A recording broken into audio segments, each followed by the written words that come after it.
নমস্কার বন্ধুরা, আপনাদের সবাইকে জানাই স্বাগত। আজকে আমি নিয়ে এসেছি বিটের একটি অসাধারণ রেসিপি নিয়ে।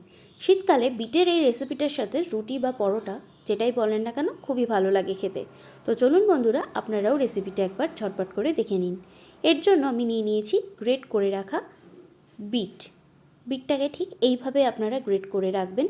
এবারে আমি একটা কড়াই গরম করে তাতে দিয়ে দিচ্ছি পরিমাণ মতো সর্ষের তেল। সর্ষের তেলটা বেশ ভালোভাবে গরম হয়ে গেলে আমি এখানে ফোড়নের জন্য ব্যবহার করব কালো জিরে আর দুটো শুকনো লঙ্কা। তারপরে এর মধ্যে আমি দিয়ে দেব কুচিয়ে রাখা রসুন।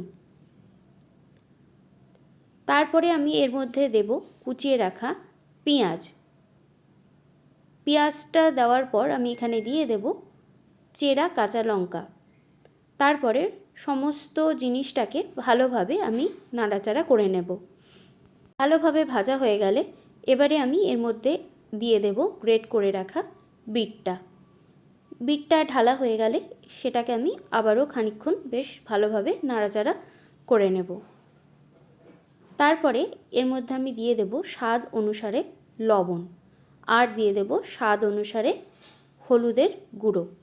তারপরে আবারও ভালোভাবে আমি এটাকে নাড়াচাড়া করে নেব। তো এইভাবে নাড়াচাড়া করে নেওয়ার পর যখন আপনাদের রান্নাটা হয়ে যাবে তখন ঠিক বিটের কালারটা এই রকম হবে। তো তখন বুঝবেন যে রান্না আপনার কমপ্লিট হয়ে গেছে।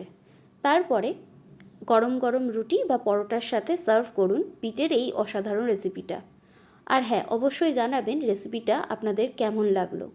যদি ভালো লেগে থাকে তাহলে অবশ্যই চ্যানেলটিকে সাবস্ক্রাইব করে পাশে থাকবেন এবং লাইক ও শেয়ার করবেন।